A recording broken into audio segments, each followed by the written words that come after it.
played trombone because they watched Star Trek and they were big fans of the show. I think gorgeous cinematography, and especially all the new Star Trek, encouraged to shoot sort of cinematically and filmically. And the original, disturbing version of Star Trek that was erased by the studio. There's a version of Star Trek that most fans have never seen. Not because it was hidden in some vault or locked behind a legal dispute, but because it was deliberately dismantled piece by piece before the show ever reached your television screen. The Star Trek that became a cultural institution, the one with the smooth sliding doors, the cool-headed captain, and the philosophical alien first officer, was not the show that Gene Roddenberry originally set out to make. What aired was a carefully edited, carefully managed version of something far messier, far more complicated, and in some ways far more interesting. The road from Roddenberry's original vision to the finished product was littered with rejected pilots, stolen props, budget disasters, network interference, and behind-the-scenes chaos that the studio worked very hard to keep invisible. This is the story of what was erased, and why. The show that almost never existed. To understand what was cut from Star Trek, you first have to understand how close the entire franchise came to never existing at all. On March 11th, 1964, Gene Roddenberry, a writer who had spent years crafting scripts for Western television series, sat down and drafted a short proposal for a new science fiction show. He called it Star Trek. In its earliest form, the ship wasn't named the Enterprise. It was called the SS Yorktown. The captain wasn't Kirk. He was a character named Robert April. And the mission, while broadly similar to what eventually aired, was framed in language that owed more to frontier westerns than to space exploration. Roddenberry himself described the concept as Wagon Train to the Stars, a reference to the popular Western series that sent a group of travelers on a continuing journey through unknown territory, facing a new challenge in every episode. He took the idea to Desilu Productions in April 1964, where an executive named Herbert F. Solo recognized its potential and signed Roddenberry to a development deal. Lucille Ball, who ran Desilu, wasn't deeply familiar with science fiction, but she supported the project enough to help push it forward. From there, Roddenberry refined the concept, and by late 1964, the first pilot, titled The Cage, was being filmed. Captain April had by now evolved into Captain Christopher Pike, played by Jeffrey Hunter, a well-regarded Hollywood actor best known for his role as Jesus Christ in the 1961 film King of Kings. Hunter's Pike was serious, introspective, and philosophically driven, precisely the kind of Captain Roddenberry envisioned leading his crew. NBC saw The Cage and rejected it outright.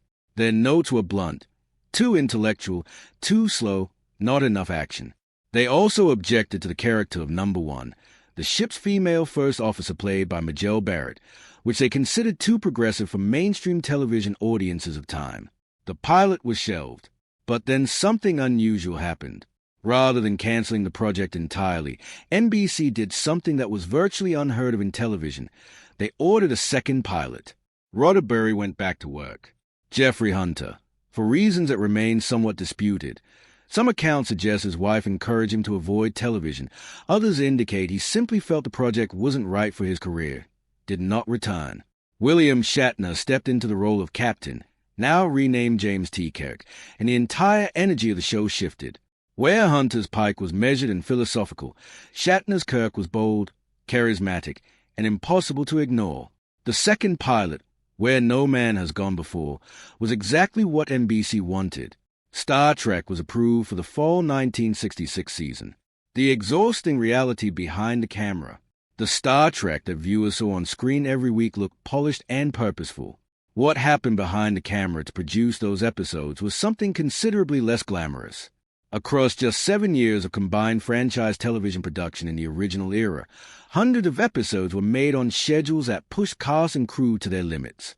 Filming days regularly stretched to 16 or 18 hours. The pressure was relentless.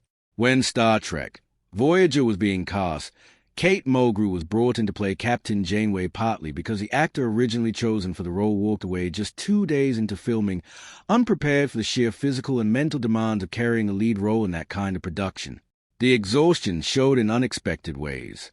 LeVar Burton, who played the blind engineer Geordie LaForge in The Next Generation, found a creative solution to the punishing schedule during the first season.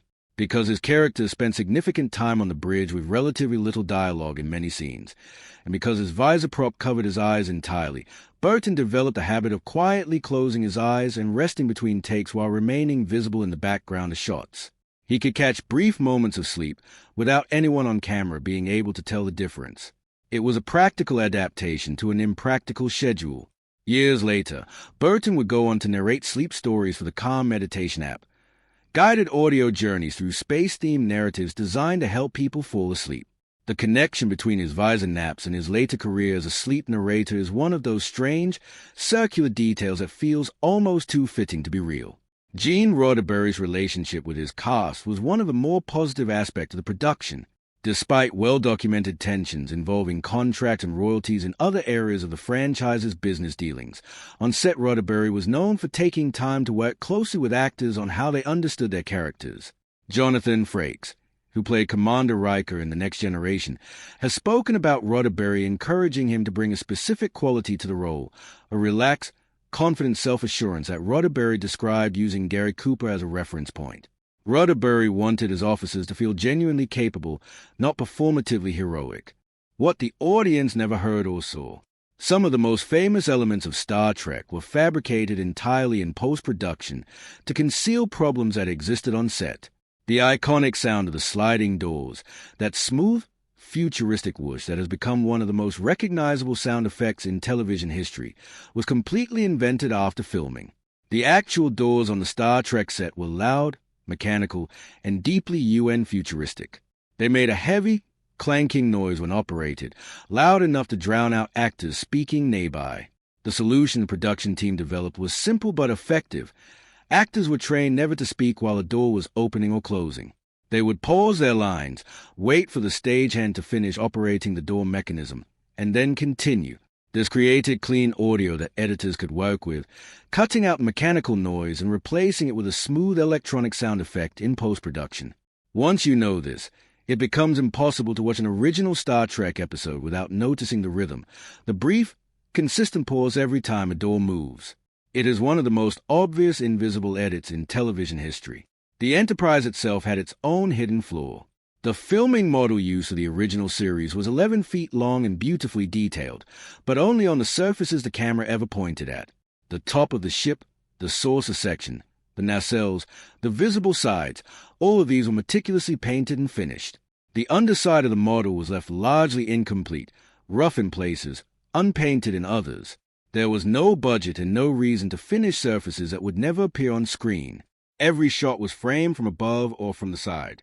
The production team finished exactly what they needed to finish, and nothing more. That original model is now preserved at the Smithsonian's National Air and Space Museum in Washington, D.C. If you were able to look underneath it, you would be looking at the unfinished belly of one of the most iconic vehicles in storytelling history. Between the first and second seasons of The Next Generation, the original head prosthetic worn by Michael Dorn, as Worf was stolen from the Paramount lot. No one was ever identified as a thief, though the prevailing theory among crew members was that someone, perhaps cast, perhaps crew, had taken it as a souvenir during a period when it was unclear whether the show would be renewed. Whatever the reason, the theft forced a production team to create a replacement prosthetic, and they used the opportunity to redesign Worf's look. The Klingon cranial ridges were subtly altered, which created a minor visual inconsistency in the character's appearance between the seasons that attentive fans noticed and have debated ever since. Decisions that changed television. Some of what was erased from Star Trek was erased by the network rather than the production team, and the most significant example of this involves a single scene that aired on November 22nd, 1968. In the episode Plato's Stepchildren, Captain Kirk and Lieutenant Uhura share a kiss, widely cited by television historians as one of the first interracial kisses ever broadcast on American primetime television. NBC was deeply uncomfortable with the scene. Network executives pushed for it to be altered so that the kiss could be framed as involuntary, forced by the telekinetic alien characters in the episode rather than being a genuine moment between the two characters. The reasoning was transparent. Certain affiliate stations, particularly in the American South, would be more willing to air the episode if the kiss could be dismissed as not a real choice made by the characters. William Shatner and Nichelle Nichols responded to this pressure by deliberately undermining every take in which they turned away from each other, making those versions unusable. The production was eventually left with only the takes where they face one another naturally, and that is the version that aired.